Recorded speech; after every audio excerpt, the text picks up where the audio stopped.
یقین رکھے, یقین. قرآن مجید پڑھیے, حضرت موسیٰ علیہ السلام فرعون کے دربار میں کھڑے ہیں, چاروں جانب دشمن ہی دشمن ہے. جادوگر آ گئے, انہوں نے سانپ چھوڑے, حضرت موسیٰ کے ہاتھ میں ڈنڈا تھا. حضرت موسیٰ کہتے ہیں یا اللہ کیا کروں؟ تو اللہ تعالیٰ نے فرمایا اپنا عصا پھینک دو. کہنا چاہیے تھا نا کہ یا اللہ ایک ہی تو شے ہے, اتنے سانپ ہے, بچانے کے لیے ڈنڈا ہے وہ پھینک دوں. ڈنڈا پھینکا جاتا ہے, سانپ کو دیکھ کر کے قابو کیا جاتا ہے. یہ میرا اور آپ کا ذوق ہے نا, لیکن انبیاء کرام کا انداز ملاحظہ کیجئے میرے عزیزو. اللہ فرماتے ہیں ڈنڈا اے موسیٰ ڈال دے اپنا عصا. پہلے نہیں فرمایا کہ سانپ بن جائے گا, فرمایا بس تو ڈال دے. میں اور آپ ہوتے ہیں تو سامنے ہے, ڈنڈا ہاتھ میں ہے, ہم کہیں گے عجیب بات ہے, یہی تو دفاع کی چیز ہے, اسی کو ڈال دوں تو بچوں گا کیسے؟ کہا ڈال دو. تو حضرت موسیٰ نے ڈال دیا. کہا میرے رب کا حکم ہے تو میرے لیے بہتر ہی ہوگا. اللہ فرماتے ہیں جب موسیٰ نے ڈالا تو میں نے اس ڈنڈے کو, اس عصا کو اژدہا بنا دیا. اب کبھی عصا بھی اژدہا بنے, کبھی چھڑی بھی بہت بڑا اژدہا بنی ہے, لیکن قرآن کہتا ہے جناب موسیٰ نے ڈالا تو اللہ نے اژدہا.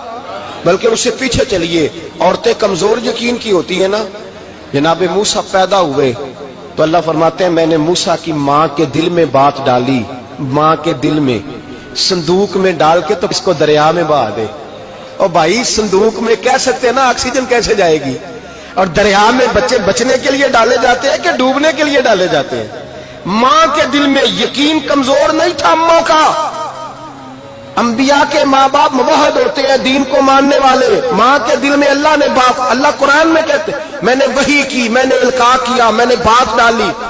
حضرت موسیٰ کی ماں کہتی ہے میں نے ڈال کے نا سمندر میں بیٹا, میں نے سمندر میں بیٹا ڈال کے صندوق میں بند کر کے رب کے حوالے کیا. آپ فرماتے ہیں میرے مالک کا بھروسہ کیا تو پھر میرے مالک کا کام دیکھو, کمال دیکھو. میں نے دریا میں ڈالا, اللہ نے فرعون کے گھر میں میرے بیٹے کی پرورش کرا دی. یہ یقین کہ حضرت موسیٰ کے پاس قوم آئی, قرآن پڑھیے, کہا جناب پانی چاہیے. وَإِذِ اسْتَسْقَىٰ مُوسَىٰ لِقَوْمِهِ, موسیٰ نے اپنی قوم کے لیے پانی مانگا. ہم نے کہا فَانْفَجَرَتْ مِنْهُ اثْنَتَا عَشَرَةَ عَيْنًا, اپنا ڈنڈا پتھر پہ مارو. عقل والا آدمی ہوتا تو اڑ جاتا, کہتا یا اللہ پتھروں سے بھی کبھی پانی نکلا ہے؟ اضرب بعصاک الحجر, مارو پتھر پہ ڈنڈا. اللہ کے نبی نے منٹ نہیں لگایا, ٹھا کر کے ڈنڈا لگایا. فَانْفَجَرَتْ مِنْهُ اثْنَتَا عَشَرَةَ عَيْنًا. اللہ فرماتے ہیں جناب موسیٰ نے ایک عصا مارا, میں نے 12 چشمے جاری کر دیے. تو لے تو لا اللہ کرتا ہے, اللہ کہتا ہے پڑھ نماز روزی دوں گا, کہتا ہے سوچتا ہوں. اللہ فرماتا ہے آجا مسجد میں تیرا ہو جاؤں گا, کہتا ہے دیکھتا ہوں. رب فرماتا ہے تو میرے محبوب کی غلامی کر, میں تجھے محبوب بنا لوں گا. تو کہتا ہے تھوڑا بڑا ہو کے داڑھی رکھنی ہے, ابھی سیانہ ہو کے میں ذرا سرٹیفکیٹ لے لو اسرائیل سے کہ کتنے سالوں کے بعد آئیں گے, پھر شروع کروں گا. پروگرام بنا رہا ہے, ابھی تو ارادے میں ہے. اللہ کے پیغمبر کا ڈنڈا, اور اس سے زیادہ آگے بات ہو گئی. پیچھے فوج لگی ہوئی ہے فرعون کی, مجمع ہے, ہزاروں لاکھوں کا لشکر لے کے, تلواریں نیزے. فرعون پیچھے, آگے دریا آ گیا. حضرت موسیٰ علیہ السلام کھڑے ہیں, اب کدھر جائیں؟ اللہ پاک نے فرمایا مارو ڈنڈا. کہاں؟ پانی پہ ڈنڈا مارو. اب حضرت موسیٰ علیہ السلام پانی پہ ڈنڈا مارے تو پانی ابلے گا, اس سے زیادہ کیا ہوگا؟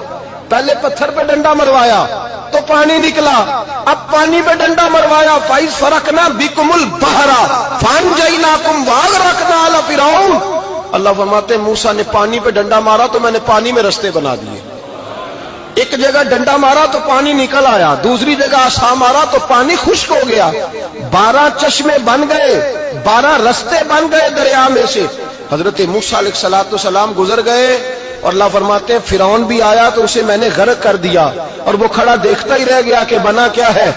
یہ تو بات ہے حضرت موسیٰ کی, میرے مصطفیٰ کے غلام. حضرت سعد بن ابی وقاص قادسیہ کی جنگ کے لیے نکلے, رستے میں دریائے نیل آ گیا. حضرت سیدنا سعد بن ابی وقاص اب کہاں سفر طے کر کے آئے, کہتے پتہ ہی نہیں تھا کہ دریا آ جائے گا. اب دور دور تک پل کوئی نہیں. صحابہ کہتے ہیں دشمن للکار رہا, حضرت سعد بن ابی وقاص دریا کنارے کھڑے ہوئے, ایمان, یقین اور استقامت, ڈٹ گئے. کہنے لگے وہ دریا, اگر تو حضرت موسیٰ کی نافرمان قوم کو رستہ دے سکتا ہے, محمد عربی کے وفادار نوکر ہیں, ہم تو رسول اللہ کے ماننے والے ہیں، دشت تو دشت ہے، دریا بھی نہ چھوڑے ہم نے، بحر ظلمات میں دوڑا دیے گھوڑے ہم نے، فرمایا چھوڑ رستہ۔ صحابہ کہتے ہیں اس وقت ہم نے نعرے لگائے جب دریا نے رستہ ہی چھوڑ دیا۔ کہتے ہیں پھر اللہ رسول پر ہم ذکر کرنے لگے، درود پڑھنے لگے، دریا سے رستے بن گئے۔ فرماتے 10,000 کا لشکر گزر گیا، اس پار جب گیا نا تو حضرت سعد بن ابی وقاص نے پھر مجمع پہ نظر ڈالی، فرمایا کسی کی کچھ ہے تو نہیں رہ گئی پانی میں، کوئی دریا میں چیز تو نہیں رہ گئی؟ ایک صحابی کہنے لگے میرا مٹی کا پیالہ رہ گیا ہے۔ یار ذرا دیکھیے انداز دیکھیے، مٹی کا پیالہ، اور یار چھوڑ پڑا، مٹی کا پیالہ کیا ہوتا ہے؟ اب تو مٹی کے پیالے کی بات کرے گا، چھوڑ دے، کیا کرتا ہے؟ اس نے کہا پیالہ میرا رہ گیا ہے۔ تو حضرت سعد بن ابی وقاص کہنے لگے کیوں ہمارا پیالہ رہ جائے، ہم رسول اللہ کے نوکر ہیں۔ ایمان، یقین اور استقامت کی دولت۔ پھر دریا کی طرف دیکھا، کہنے لگے چل یار ہمارا پیالہ بھی واپس کر دے۔ صحابہ کہتے ہیں دریا کی لہر آئی اور پیالہ بھی واپس کر گئی۔ اور میرے بھائی جب ایمان کی دولت، یقین کی دولت، اعتماد کی دولت، جو بابا کہتا ہے نا کہ معاذ اللہ تعالیٰ الو کا خون لے آؤ اور شیر کی کھلڑی لے آؤ، میں کالا پیلا نیلا جادو کروں گا، اس پر لوگ دوڑ کے جاتے ہیں، 50-60 ہزار روپیہ بھی دے آتے ہیں دوڑ کے۔ اور اگر کہا جائے کہ مسجد آؤ 4 رکعت نماز پڑھو، حاضری دو مسجد کی، تو کہتے ہیں معرفت والے ہیں، معرفت والے نمازیں نہیں پڑھتے۔ وہ کون سی معرفت ہے؟ یہاں اللہ کی بارگاہ میں جھکنے کا، چونکہ یہ لیٹ ہے نا، یہ پتہ نہیں جنت میں جا کے ملے گا، کب ملے گا، معاذ اللہ۔ لوگ دنیا داری کے معاملے میں پس جاتے ہیں۔ حکمران نے وعدہ کر دیا ہے سڑکیں پکی ہو جائیں گی، خوشحالی ہو جائے گی، موجیں لگ جائیں گی، لوگ لائنوں میں کھڑے ہیں ووٹ دینے کے لیے، اور تیرے رب نے کہا ہے تو مجھ سے ڈر جا، میں تیری دنیا بھی اچھی کر دوں گا، آخرت بھی اچھی کر دوں گا، تو ادھر آ میری بارگاہ میں جھک۔ لوگ اعتماد اور یقین کو اوہام پرستی کا شکار ہیں، ہم لوگ وہم کا شکار ہیں، ہم لوگ بدشگونی، ایسے ہو جائے گا ویسے ہو جائے گا، ہم ان چیزوں کا شکار۔ بھائی اعتماد کی دولت پیدا کریں، یقین اپنے اندر پیدا کریں، ایمان پیدا کریں، ڈٹ جائیں رب رسول کا نام لے کر۔ حضرت عمر کا زمانہ تھا، مصر فتح ہو گیا، حضرت عمر بن عاص گورنر بنے۔ رواج یہ تھا مصر کے اندر کہ ایک دریا چلتا تھا، دریائے نیل، اور سارے مصر کا انحصار اسی دریا پہ تھا، فصلوں کو پانی بھی لگتا اسی سے، جانور بھی اسی سے پانی پیتے، کھیتیاں بھی اسی سے سیراب ہوتی۔ سال کے بعد وہ دریا خشک ہو جاتا تھا، سال کے بعد وہ دریا خشک ہوتا، اور جب خشک ہوتا نا تو ایک کواری لڑکی قتل کر کے دریا میں ڈالتے، پھر وہ دریا چلتا۔ آج بھی بہت ساری جگہوں پہ اوہام پرستی ہے، کہتے ہیں ہمارے آستانے کا طریقہ ہے۔ میں نے کہا آستانے کا، اس آستانے کا طریقہ ہوتا ہے جس آستانے کا تعلق در مصطفیٰ سے ہوتا ہے، باقی کسی آستانے کا اپنا کوئی ذاتی طریقہ نہیں۔ طریقہ وہ جو میرے نبی پاک کا طریقہ ہے، اس سے ہٹ کر کون سا طریقہ ہے؟ ہمارے آستانے کا طریقہ ہے، ہماری یہ رسم ہے، ہمارا یہ رواج ہے، اٹھا کے بھاگ جاؤ رسم و رواج۔ ہمارے رسم و رواج رسول اللہ کی سنت کے پابند ہے۔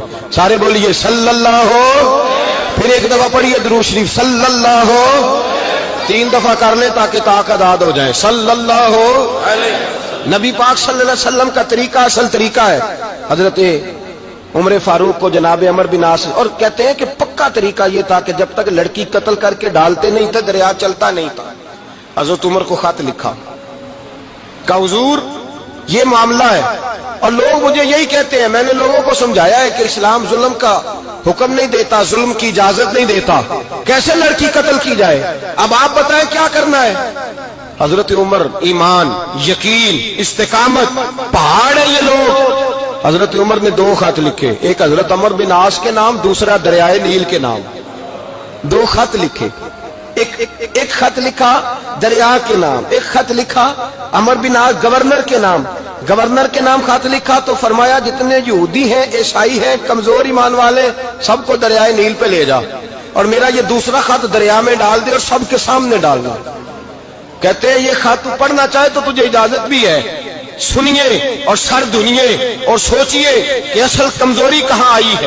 رمضان کے سب سے پہلے جمعے میں سب سے اہم موضوع چھیڑا ہے، کمزوری اور نقص واقعہ کہاں ہوا ہے۔ حضرت سیدنا عمر بن خطاب رضی اللہ تعالیٰ عنہ نے دریا کو مخاطب کر کے لکھا، ہو دریا، اگر تو کہتا ہے نا کہ لڑکی قتل کر کے پھینکی جائے گی تو میں رسول اللہ کا ماننے والا ہوں، میں ظلم نہیں ہونے دوں گا، ہمیں تیرے پانی کی ضرورت ہی کوئی نہیں، تو بے شک پانی نہ دے، اور اگر تو اللہ کے حکم سے بہتا ہے، اگر تو اللہ کے حکم سے بہتا ہے تو پھر اللہ کا بندہ اور مصطفیٰ کا غلام عمر تجھے حکم دیتا ہے کہ فوراً بہنا شروع کر دے، فوراً منٹ نہ لگانا۔ حضرت سیدنا عمر بن عاص فرماتے ہیں لشکروں کے لشکر لے کے میں دریائے نیل پہ پہنچا اور بھرے مجمع میں جناب عمر کا خط میں نے ڈالا تو دریا نے بہنا شروع کر دیا۔ فرماتے ہیں دریا بہنے لگا اور غیر مسلم کلمہ پڑھنا شروع ہو گئے۔ لوگ مجھے کہنے لگے کیا دکھایا ہے جو کلمہ پڑھ رہے ہیں؟ تو میں نے کہا دکھایا کچھ بھی نہیں، یہ حضرت عمر کے ایمان کی قوت کی برکت ہے کہ بہت سارے لوگوں نے کلمہ پڑھنا شروع کر دیا۔ یہ ایمان کی قوت، ڈرا ہوا مسلمان، سہما ہوا مسلمان، یہ کبھی امریکہ کے پیچھے بھاگتا ہے، کبھی یورپ کے پیچھے بھاگتا ہے، کبھی ادھر جاتا ہے، کبھی ادھر جاتا ہے۔ اپنی دنیا آپ پیدا کر اگر زندوں میں ہے، سر آدم ہے، ضمیر کن فقہ ہے زندگی۔ جب ایمان کی طاقت پیدا ہوتی ہے، جب قوت پیدا ہوتی ہے، پھر انسان کے اخلاق سمر جاتے ہیں، پھر اس کا نظریہ سیدھا اللہ رسول کی ذات پر جا کے کھڑا ہوتا ہے۔ جنہیں آزمایا گیا تھا حضرت ابو بصیر رضی اللہ تعالیٰ، ہمیں تو تھوڑا سا جھٹکا لگ جائے نا مذہب کا، تھوڑا سا لوگ دین کی طرف آتے ہیں تو اس میں نا تھوڑی تکلیف ہے۔ صحیح بخاری کی حدیث، اس میں تکلیف ہے، سچ کہہ رہا ہوں، صحیح بخاری کی حدیث ہے۔ ایک صحابی نے کہا تھا حضور میں آپ سے پیار کرتا ہوں، نبی پاک نے فرمایا اچھی طرح سوچ لے۔ سونے نہیں پیار ہے، فرمایا چل پھر سوچ لے۔ حضور بڑا پیار، میں سوچ لے۔ کہا محبوبہ بڑا پیار ہے، نبی پاک نے فرمایا پھر تیاری کر لے، جس طرح گہری جگہ پہ پانی تیزی سے آتا ہے تیری طرف مشکلات بھی تیزی سے آئیں گی، تیزی سے۔ یہ شہادت کا ہے الفت میں قدم رکھنا۔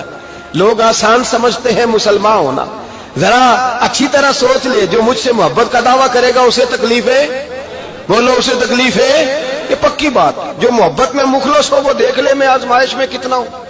تو اگر کوئی کہتا ہے نہیں مذہب میں جائیں گے تو موجیں لگ جائیں گی، تو یہ بات درست نہیں ہے، یہ تو بڑا مشکل کام ہے۔ یہ تو اس سے پوچھو نا جو اس منصب پہ ہے، ایک کٹھن مرحلہ ہے، کٹھن۔ یہ شہادت کا ہے الفت میں قدم رکھنا۔ لوگ آسان سمجھتے ہیں مسلمان ہونا، روتا ہے فلک برسوں، پھر جا کے یہ حالات درست ہوتے ہیں۔ تو بھائی یاد رکھیں اور سمجھیں، حضرت ابو بصیر رضی اللہ تعالیٰ عنہ، نبی پاک صلی اللہ علیہ وسلم نے طے کر لیا کفار کے ساتھ، حدیبیہ کی جنگ ہوئی تو فرمایا اگر کوئی مسلمان مکے چلا جائے گا تو کافر کہنے لگے ہم واپس نہیں کریں گے، اور اگر کوئی کلمہ پڑھنے والا ستایا ہوا مسلمان مدینے آئے گا تو مسلمانوں کو واپس کرنا پڑے گا مسلمان اپنا بندہ نہیں رکھ سکتے۔ اور مسلمانوں کا کچھ شخص غلطی سے بھی مکے چلا گیا تو مکے والے واپس نہیں کریں گے۔ حضرت ابو بصیر رضی اللہ تعالیٰ عنہ صحابی تھے، باپ نے، بھائی نے، محلے والوں نے قید کیا ہوا تھا کلمہ پڑھنے کی وجہ سے، پیروں میں زنجیریں تھیں، بیڑیاں تھیں، کسی طریقے سے جیل توڑ کے دوڑے مدینے پہنچے۔ کہتے ہیں رستے میں کسی آدمی کے ساتھ گھوڑے پہ کچھ دیر بیٹھا پھر پیدل چلا۔ صحابہ کہتے ہیں اتنا دردناک منظر بڑا کم ہم نے دیکھا۔ ابو بصیر جس گلی سے گزرتے وہاں خون پھیل جاتا، ان کی ٹانگیں خون سے کٹتی، وہ زنجیریں بندھی ہوئی، در رسول پہ حضور میں بھاگ کے آیا ہوں۔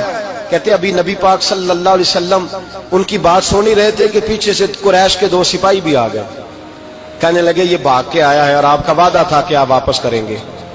چشم زدن میں ذرا سوچنا، چشم زدن میں تھوڑی دیر کے لیے غور کرنا کہ ہمیں ہمارا استاد، ہمارا پیر دھتکار دے کہ جا دوڑ جا، تو کہتے ہیں بسم اللہ جناب یہ جا رہے ہیں۔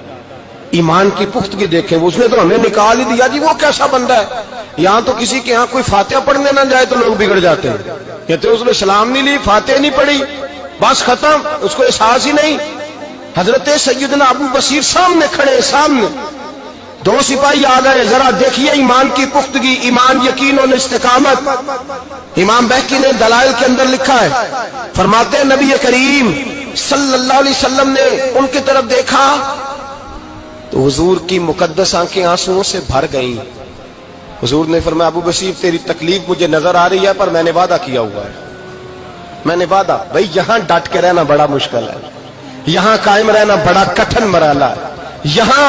یہاں آزمائش کے موقع پر دین پر انہوں نے تو رکھا ہی نہیں، لوگ تانے دیتے ہیں، باتیں کرتے ہیں، رکھا ہی نہیں، تو پھر ان کا بنتا ہے۔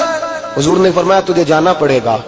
صحابہ کہتے ہیں پورے مدینے میں ایسے تھا جیسے سوگ کا سما ہو۔ جب وہ 2 سپاہی حضرت ابو بصیر کو پکڑ کے لے جا رہے تھے تو وہ پلٹ پلٹ کے پیچھے دیکھتے تھے، پلٹ پلٹ، پیروں میں خون ہے، آنکھیں آنسوؤں سے بھری ہوئی۔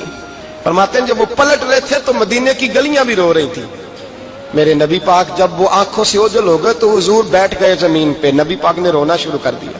فرمایا اللہ تو نے اس شخص کی مدد فرمانی ہے, اس پر کرم کرنا ہے, اللہ اس کا خیال فرمانا. اس کے لیے دعا کی, حضور روئے. حضرت ابو بصیر باہر نکلے تو وہ جو کافر تھے نا وہ کہنے لگے تو بڑا بنتا تھا ان کا, انہوں نے تجھے رکھا نہیں, تجھے رکھا بھی نہیں. تو حضرت ابو بصیر نے تھپڑ مارا منہ پہ. کہنے لگے میں وہ نہیں جو تھوڑی سی بات سے بدل جاؤں, ایمان یقین اور استقامت کی دولت ملی ہوئی ہے.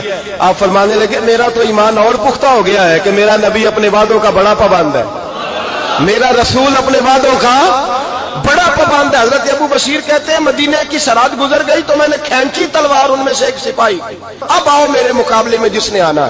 ایک کو مارا, دوسرا بھاگ گیا. فرماتے اب میں مکے جا نہیں سکتا تھا, جاؤں گا تو وہ زیادہ ماریں گے. مدینے حضور نے قبول نہ فرمایا.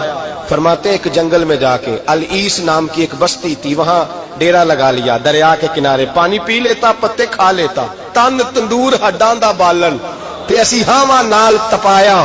کپ کپ مکیاں پیڑے کیتے تے اتوں صبر پلیٹھن لایا. تن دی ہانڈی تے من دا سالن اتے لون صبر دا پایا. غلام فریدا وے میں ساری تیری, غلام فریدا وے میں ساری تیری, تینوں وجہ یقین نہیں آیا.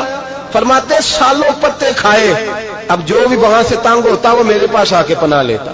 جس کو مکے والے مارتے میرے پاس آ کہتے تانے دینے والے آ کے کہتے ہو تم کس طرح کے نوکر ہو, تمہیں تو انہوں نے رکھا ہی نہیں. ہم نے کہا چپ کر جا, وہ ہمارے آقا ہیں, وہ ہمارے آقا ہیں, رکھیں تب بھی ٹھیک ہے, نہ رکھے اللہ اکبر. ایمان دیکھو, قوت دیکھو.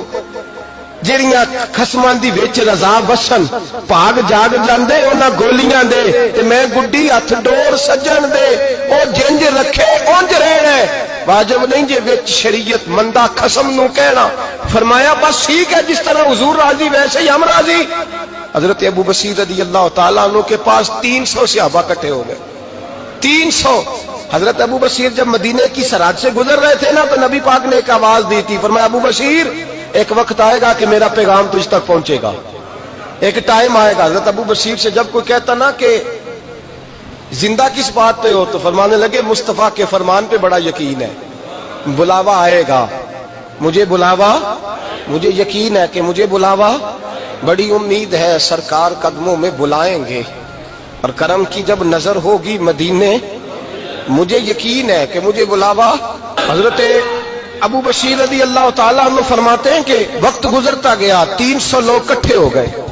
جب کوئی مسلمانوں کا قافلہ مکے کے پاس سے گزرتا تو مکے والے لوٹ لیتے تھے. حضور نے بھی اجازت دی مدینے والوں کو, اگر ان کا قافلہ کوئی آئے تمہیں بھی حملے کی اجازت ہے, کفر کا مال مال غنیمت ہے. حضرت ابو بصیر کہتے ہیں جب بھی ہمارے قریب سے وہ رستہ تھا شام کی طرف جانے کا, جب بھی کافر گزرتے ہم ان کے قافلے پکڑ لیتے, لوٹتے, ہم بھی ان کو اس طرح کی سزا دیتے جو مسلمانوں کو دیتے تھے. فرماتے ان کا جینا محال ہو گیا. ہاتھ باندھ کے نبی پاک کی بارگاہ میں گئے, کہنے لگے یہ شیخ ختم فرما دیں اور آپ ان کو بلا لیں, بلا لیں. حضرت ابو بصیر فرماتے ہیں میں بوڑھا آدمی تھا, دن بھر میں کام کرتا, محنت کرتا, اس علاقے میں کھیتی باڑی کرتا. جب رات ہوتی تو میں کسی پہاڑ کے ٹیلے پہ بیٹھتا اور مدینے کی جانب منہ کر لیتا, اور میں انتظار کرتا بلاوا کب آئے گا, کب حضور کا پیغام آئے گا, میں انتظار کرتا. حضرت ابو بصیر رضی اللہ تعالیٰ عنہ بیمار ہو گئے, شدید بیمار, سخت بیمار تھے تو قریش نے شیخ ختم کی. حضرت ابو ہریرہ کہتے ہیں نبی پاک نے 2 صحابہ کو رکا دیا, فرمایا جاؤ اسے جا کے کہو آ جائے, اسے کہو آ جائے. صحابہ کہتے ہیں ہم پہنچے تو ان کا آخری وقت چل رہا تھا, آخری ہجکیاں تھیں. ایمان اور یقین دیکھو, آخری ہجکیاں. لوگ کہتے ابو بصیر وقت آ گیا, وہ کہتے ہیں نہیں ابھی وقت نہیں آیا, وقت تب آئے گا جب نبی پاک کا بلاوا آئے گا. حضور کا وعدہ تھا وقت تب آئے گا جب میرے نبی کا بلاوا آئے گا, بھی بلاوا نہیں آیا تو ابو بصیر کا وقت بھی نہیں آیا. صحابہ کہتے ہم نے جا کے رکا, تھمایا, اٹھنے کی بھی طاقت نہیں تھی. جب حضور کا رکا لیا نا تو دونوں یوں مٹھیاں بند کر لی, گویا جھوم جھوم کے نعرے لگانے لگے آؤ دیکھو میرے نبی کے وعدے کتنے سچے ہیں, آؤ دیکھو حضور کے وعدے. چومتے حضور کا نامہ سر پہ رکھتے, سینے سے لگاتے, اور کہتے ہیں پھر بلند آواز سے کلمہ پڑھنے لگے.